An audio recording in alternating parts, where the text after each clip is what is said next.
Red Gaming, I am the Archmaster. Let's see if I can actually succeed in slowing down this time. So, this time we were talking about combat in my system, Arches and Avatars. So, let's start with the miss bonus. Something that kind of annoyed me in 5e that I fixed, that's probably a sentence you'll hear me say 100 times, is that when you miss with an attack, you fail, boom, nothing happened, it's a null result, nothing happened. Matthew Colville talked about this, the null result. He fixed it in his system by just making you attack every time, you only roll your damage. That's one way to do it, that's kind of cool. But in my opinion, that causes a couple other problems. It changes the genre a bit, and it may work well for his genre, not so much for mine, not so much for the 5e crowd, so I decided not to go that way. I decided that as long as the attack roll isn't entirely wasted, it's not that bad, right? So I have a miss bonus. When you attack someone and you miss, you get a +3 to your next attack against that person, right? Actually, it's not just you. The next attack against that person from anyone gets that +3. So what that means is that if you have your 2 attacks, you missed the first time. Oh, great, I missed. Yeah, well, +3 to the next time, right? Or you attack someone twice. You miss twice. Now that's +3/+3. That is a +6 to the next attack. So if your buddy walks up, he gets a +6 to attack, right? And the way that works, the way it actually makes sense, is that when you go to attack someone and you miss, he like dodges out of the way, he opens himself up another way, right? And so you take advantage of that opening and you hit him on the other side, right? If you're going after someone, he's dodging so much, he's dodging all your attacks, he's backing up, he's not looking behind him, he's totally distracted, your buddy comes in and hits him, right? So, and that bonus only lasts for the next round, right? You can't wait 10 rounds later and then hit with the bonus. It only lasts right then. But I think that makes your attacks not ever be wasted. Anytime you attack someone, you're doing something useful every time, either for you or your buddies, right? It's super cool. I talked about surplus. I'm gonna go over it again this time. So for every 5 points that you get over someone's AC with your attack, you get a surplus. A surplus is typically just extra damage. You can exchange your surplus for just extra damage. I want an extra die, and you can get up to 3 surplus for attack rolls, for anything really. So yeah, if you have a D10 weapon, you hit him, and you get 3 surplus. You do your D10 and a D8 and a D6 and a D4, plus your strength mod. You roll them all together. That's how much damage, because you went 15 over his AC. Each 5 is a surplus. 15 over, 3 surplus, all that damage, right? You can also exchange your surplus for various other effects. You can activate your weapon maneuver. It could be knocking someone prone. It could be hitting 2 targets. It could be disarming them. Each weapon has their own specific weapon maneuver tied to them. But yeah, you can activate that with a surplus. You can also activate your weapon maneuver with stamina. You can just spend a point of stamina and activate it, right? It makes stamina useful for all martials. Ranged attacks are essentially the same. You use your dex mod for attacking, but not for damage. You don't add your dexterity modifier to your damage because that doesn't make any sense, and my game is about making sense. And no, it doesn't underpower them. Trust me, with how little HP you have, it's more dangerous to move up into melee. That means ranged attacks are actually really useful to pick people off from the side. Doesn't matter if they do less damage. It keeps you safer, much better. Trust me. They would be overpowered if they added dex to damage. Plus dex to damage doesn't make sense. Magical attacks are about the same. I call them mundane instead of attacks from non-magical weapons or damage from non-magical attacks. I just call it mundane attacks, mundane damage. I think Colville also did. Critical hits, right? So when you get a nat 20, you get a crit, but you don't double your damage dice, because if you're looking at surplus, you double that. It's a little insane, buddy. So what you do instead is you roll the next damage die up. So if you're, again, attacking with that D10 weapon and you get a crit, you roll the D10 and a D12. And if you get any surplus, say you're 15 over, you also get to add all that surplus. So you're doing mega damage, but it's not doubling, it's just adding the next one up. So you do D10 and D12. So anyway, I have targeted attacks in my system, okay? I actually have targeted attacks because I think it adds to the simulation a bit, where I hit his head, I hit his leg, but also there are specific effects. Now, don't get worried, it's not very complicated, and Black Lodge, if you're watching this, it's not very complicated, it's not super detailed, it's just a little something to add a little bit of something.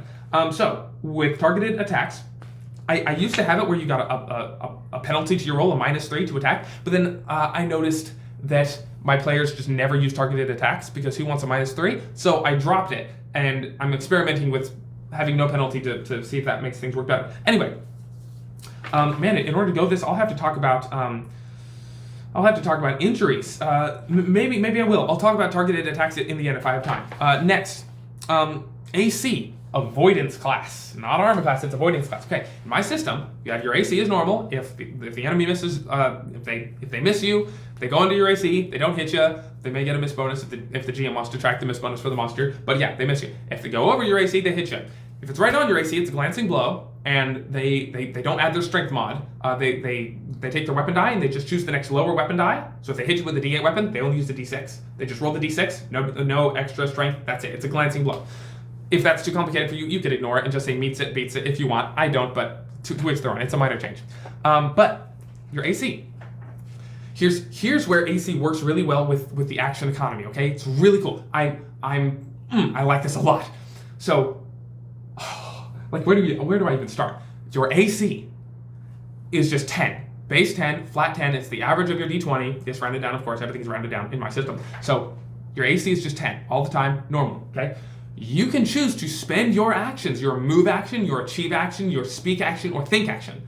You can choose to spend those to increase your AC. There is active defense in A&A. You don't just sit there and assume that you have the best AC against everyone that could be attacking you from any direction. No, you pick a certain attacker and you are defending against them. And your AC that you spend your actions, you have AC against them, does not apply to his buddy. So getting surrounded is actually a problem. And it's not because, it just gives it gives all of them advantage, because again, that cheapens advantage. You can watch the video by XP to XP to level 3. I think you should get some kind of bonus for surrounding someone, but it shouldn't be advantage because that cheapens it. So, with the bonus you get to your AC, it's very simple.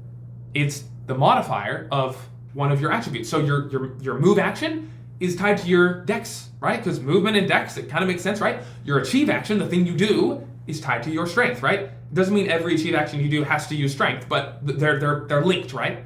Your speak action is tied to your charisma. Kind of makes sense, right? And your think action is tied to your intelligence, right?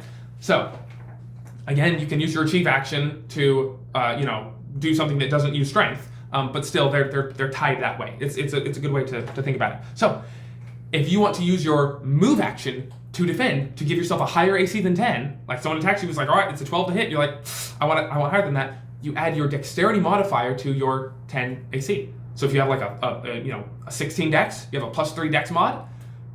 You're like, all right, I use my move action to defend against that. I have a 13 AC. He misses. Done, right? And now you don't have a move action for your next turn because you spent it dodging, right? It makes combat go faster because instead of your AC just being there, you have to actually spend your actions to get AC, which means when it gets to your turn, you aren't sitting there with all your actions. You're probably going to have spent a couple before you got there. So interesting choices. Do I want to take the hit? Do I want to save my actions? Okay. With your achieve action, you add your strength modifier to your AC, right? But you also add, if you have a shield, that +2 with your shield, or if you have a weapon and or another +2. So I didn't like the idea that having a weapon in your hand didn't give you AC. I think you can parry with your weapon. You can feint and stab at someone, so it's harder for them to get at you because you're threatening them. Having a weapon in your hand absolutely adds to your ability to defend yourself. So I said if you have a weapon, it's a +2. If you have a big old weapon, it's harder to use that quickly to block attacks, so it's only a +1. And if you have a dagger or something, I don't think you have any bonus AC to that. I might be mistaken. They both might be +1. I don't know. But yeah, you have your +1 from your +2 from your weapon if it's a regular medium one-handed weapon, and then you have your +2 from your shield if you want, plus your strength mod, right? So, if you have a 3 strength mod, +2, that's a +7. So you have 17 AC. If someone goes to attack you and you use your strength, your shield, your sword, and you block it out of the way, 17 AC, right? Versus the 13 from your dex. And so, in general, using your achieve action to defend is going to give you more than your move action. But guess what? That is balanced. Because in combat, your achieve action, doing damage, is just going to be more valuable than moving. It just is, right? So if I made them both equal defense, people would always use their move action to defend every single time. They would always use their achieve action to attack. And so I wanted to make it an actual choice. It's I need my achieve action to attack, but it would give me a lot of AC right now, And even if someone hits you, if you give yourself extra AC, it might reduce their surplus. So if someone gets 5 over, and it's like, oh great, they're gonna hit me plus surplus, they might knock me prone or something. You can use your dex your move action defense and be like, all right, I have 13 AC, he still hit me, but he didn't get surplus on me. He's not going to knock me prone, or he's not going to do extra damage, or not going to give me an injury. Yes, I'll have to get to injuries later. So yeah, like there are actually choices in combat and active defense. So here's how you use your speak action and think action as well. You can't use them on your own, on their own. You can't just think real hard and then have AC, right? When you use either your move or achieve, then you can also spend a think and or speak action to add on top of it. So if you're already dodging out of the way, or like blocking attacks with your sword or shield or something, and you can do it unarmed. You can just like use your strength to block an attack, right? If you already spend one or more of those to defend, then you can spend a speak action to add your charisma modifier to your AC. You can use your speak action, your think action to add your intelligence modifier to your AC.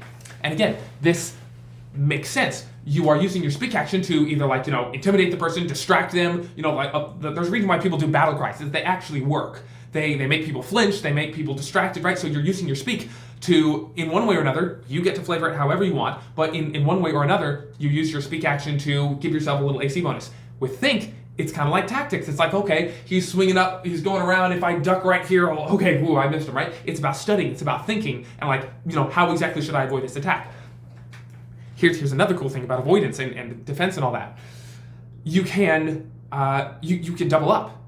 If there's an enemy that's hitting you hard and you don't want to get hit at all, you can use your move action and achieve action. It's like, yeah, I dodged out of the way and I parried the blow, right? I did both.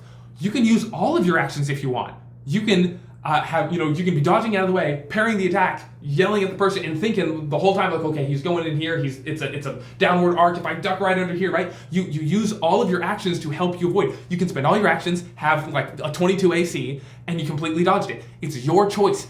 Play your freedom, play your choice. You actually get to decide how much you want to put toward, attack, how much you want to put toward skills and various things, how much you want to put toward your own defense. It's a choice, it's up to you, right? So I really like that. It's active. My players enjoy it. They like the choice. They like having control over it. It also gives them something kind of like the 5e barbarians reckless attack, where I choose to forego defense and go all into attack. Everyone kind of has that. You can choose to spend your achieve actions. You can take 2 achieve actions and attack twice, and then you don't have any achieve actions to defend with, right? Like, everyone kind of has reckless attack because it's your choice. The player choice in Arches and Avatars is really good. We have, I guess, I'll get to damage later. For now, last thing is saving throws. With saving throws, it also takes an action, and you have to actually do the thing that the action would require. I stepped in something, my foot's itchy. So like with dexterity saving throws, you have to actually, how I said dex was tied to move? You have to actually spend a move action to make the dex save, and you have to actually move out of the way, right? If there's a boulder coming down, when you make a dex save, you can't just stand there and just like, boom, hit me. Well, I succeeded my dex save. It's like, no, you have to actually dodge out of the way. Same thing with fireball. Like, no more uncanny dodge for a rogue where you sit there, he fireballs you, and you didn't get hit. It's like, no, you have to actually move out of the way. And yeah, you have your uncanny dodge, you take half damage. I have something similar for rogues and stuff. But you have to actually move. It has to actually make sense, right? The system is about making sense of 5e. Instead of just like, oh yeah, whatever. It's like, no, it actually makes sense. And if you can't move out of the way, if you're cornered in a room and someone fireballs you or throws a boulder at you, you're not allowed to make a dex save because you physically can't avoid it, right? Same thing with a strength check. You have to, take an achieve action. You're using your arms to do something. You're making the strength check, and you have to physically, do the thing, take the action in the game that would make it happen. And with intelligence and speak, you have to actually, make the check. If someone's like trying to control your mind and you have to make a charisma check against him, you have to actually like speak like, no, I'm not letting you in. Like that takes your action. You did it, right? And with intelligence, you're actually, thinking, you're doing it. It's not just a passive thing. I was so tired of in 5e when I watched Critical Role, when Matt Mercer would take someone, he's like, all right, this person hits you with a saving throw. This person hits you. And the person succeeds on all their saving throws. Like, all right, I go up and I attack the guy and I do all my, it's like, that should have been more taxing. You just cast spells just fine after that. You're sitting here fighting off some arcane mind control, and then you just work totally normally afterwards. It's like, no, that should take something. When you have to defend yourself with AC, that should take something. When you make a saving throw, it should cost something. It costs actions, right? And this is also where the previously mentioned thing about I have something in my room biting me. I don't know. The previously mentioned thing about willpower, grit giving you extra actions. This is where it comes in. It's like, I really need an extra action right now to defend, or like, I already spent everything on defending, I have to attack, I have to do this. Or like, oh man, I need to do the saving throw, but I also got to move out of this place. You get a little freedom, you get a little flexibility, but you have to spend resources to do it. It's not just this free thing that you get every day just for resting, right? You actually have resources and you have to spend them. Anyway, next time we'll get on damage, hit points, death and stabilization, injury, fatigue, and inertia. It's all points of, types of damage and injury and stuff. Injury is cool. Thank you for watching. Thank you to my patron, Jack McCarthy. And thanks for Black Lodge for recommending me. See y'all later. God bless.